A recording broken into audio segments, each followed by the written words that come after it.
రాజకీయాల్లో ఆయనకు ఒక ప్రత్యేకమైన గుర్తింపు ఉంది. పేరుకు తగ్గట్టే ఆ జిల్లాలో వైసీపీకి ఆయన పెద్ద తలకాయ. కొన్నేళ్లుగా తిరుగులేని నాయకత్వంతో దూసుకెళ్తున్న అలాంటి సీనియర్ లీడర్ కి 2024 ఎన్నికలు పెద్ద షాక్ ఇచ్చాయి. కూటమి ప్రభుత్వం అధికారంలోకి రావడంతో పూర్తిగా సైలెంట్ అయిపోయారు.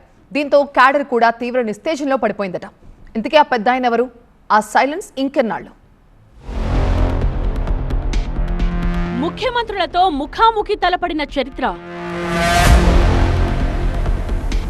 జిల్లా రాజకీయాల్ని శాసించిన ధైర్యం, నేడు సొంత ఇలాఖాలో గడ్డుకాలం. పెద్దిరెడ్డి పెద్దరికానికి ఏమైంది?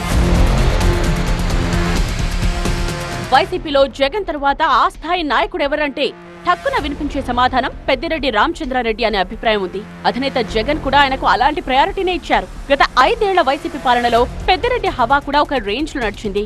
ఎమ్మెల్యేగా, మంత్రిగా రాయలసీమలో బలమైన పట్టు సాధించి తనదైన స్థాయిలో రాజకీయం చేసేవారు రామచంద్రారెడ్డి. ముఖ్యమంత్రులు కిరణ్ కుమార్ రెడ్డి, చంద్రబాబులతో ముఖాముఖి తలపడిన చరిత్ర కూడా ఆయన సొంతం. అందుకే చిత్తూరు జిల్లా పాలిటిక్స్ లో ఆయన్ను రూరల్ గా చెప్పుకుంటారు అభిమానులు. కేవలం సొంత జిల్లాకు, రాయలసీమకు పరిమితం కాలేదు ఆయన పొలిటికల్ పవర్. రాష్ట్ర స్థాయి నేతగాను తన పలుకుబడి చూపించుకున్నారు. కానీ అదంతా గతమేనన్నట్టు తయారైంది ప్రస్తుత పరిస్థితి. రాజకీయాల్లో టైం ఎప్పుడూ ఒకేలా ఉండదు. అధికారం చేతులు మారినప్పుడల్లా నేతల జాతకాలు తారుమారవుతూ ఉంటాయి. ఇప్పుడు అలాంటి పరిస్థితుల్లోనే ఉన్నారు పెద్దాయన పెద్దిరెడ్డి. అందుకే కాలం కలిసి రానప్పుడు కామ్ గా ఉండటమే బెటర్ అనుకుంటున్నారట ఈ మాజీ మంత్రి.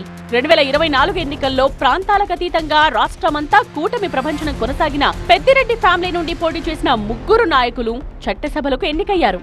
చంద్రబాబు సొంత జిల్లా చిత్తూరులో వైసీపీ జెండా కనుమరుగు కాకుండా కాపాడారు. పుంగనూరు నుండి ఎమ్మెల్యేగా పెద్దిరెడ్డి, రాజంపేట ఎంపీగా మిథున్ రెడ్డి విజయం సాధించగా, తంబళ్లపల్లి ఎమ్మెల్యేగా రామచంద్రారెడ్డి సోదరుడు ద్వారకానాథ్ రెడ్డి విజయం సాధించారు. 2 ఎమ్మెల్యేలు, 1 ఎంపీ ఒకే కుటుంబం నుంచి ఉన్నా పార్టీ ఘోర ఓటమితో అధికారాన్ని కోల్పోవడం పెద్దిరెడ్డికి పొలిటికల్ గా ఇబ్బందులు తీసుకొచ్చిపెట్టింది. ఎమ్మెల్యేగా గెలిచిన 3 నెలల పాటు సొంత ఇలాఖా పుంగనూరుకు వెళ్లలేకపోయారు పెద్దిరెడ్డి రామచంద్రారెడ్డి. ఆయనే కాదు, కొడుకు మిథున్ రెడ్డి, తమ్ముడు ద్వారకానాథ్ రెడ్డిలు సైతం తమ సొంత నియోజకవర్గాల్లో పర్యటించే పరిస్థితి లేకుండా పోయింది. ఆ మధ్య ఎంపీ మిథున్ అధికారిక పర్యటనలు చేపట్టినా అతి కష్టం మీద వెళ్లాల్సి వచ్చింది.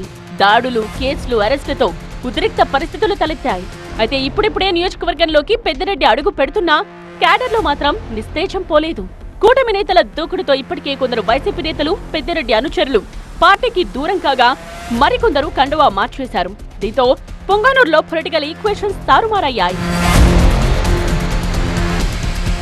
మంత్రిగా ఉన్నప్పుడు రాష్ట్ర రాజకీయాల్లో ఎంత బిజీగా ఉన్నా ఎప్పుడు పుంగనూరును వదలని పెద్దిరెడ్డి గత 6 నెలలుగా సొంత అడ్డాకు దూరం కావాల్సి వచ్చింది. దీంతో జిల్లాలో రాజకీయాల్లో కీలకంగా ఉన్న పెద్దిరెడ్డి పెద్దరికం ఇప్పుడు ఏమైందన్న చర్చ జరుగుతోంది. పెద్దిరెడ్డి కుటుంబంతో పాటు వైసీపీకి జిల్లాలో పూర్వ వైభవం సాధ్యమేనా అన్న గుసగుసలు వినిపిస్తున్నాయి. కేసులు, దాడులకు భయపడుతున్న వైసీపీ క్యాడర్కు నేతలెవరూ భరోసా ఇవ్వలేని పరిస్థితి ఏర్పడింది. అధికారం దూరమైతే ఏంటి, తాము అండగా ఉంటామని పెద్దిరెడ్డి ఫ్యామిలీ భరోసా ఇస్తున్నా క్యాడర్ మాత్రం ధైర్యంగా ముందుకు రాలేకపోతోంది. పుంగనూరులో ప్రజాప్రతినిధులంతా దాదాపుగా వైసీపీకి చెందిన వారే. అందరూ పెద్దిరెడ్డి అనుచరులే. అయినా సరే కనీసం ప్రభుత్వ కార్యాలయాలకు, పార్టీ కార్యక్రమాలకు హాజరు కాలేని పరిస్థితిలో కొట్టుమిట్టాడుతున్నారు. దీంతో పుంగనూరు రాజకీయం ఒక్కసారిగా చల్లబడింది. పెద్దయిన మౌనం విడితే గాని అక్కడ వైసీపీ మళ్లీ గాడిన పడేటట్టు కనిపించడం లేదు. మరి ఆయన సైలెన్స్ ను ఎప్పుడు బ్రేక్ చేస్తారన్నది ఇప్పుడు పొలిటికల్ సస్పెన్స్ గా మారింది.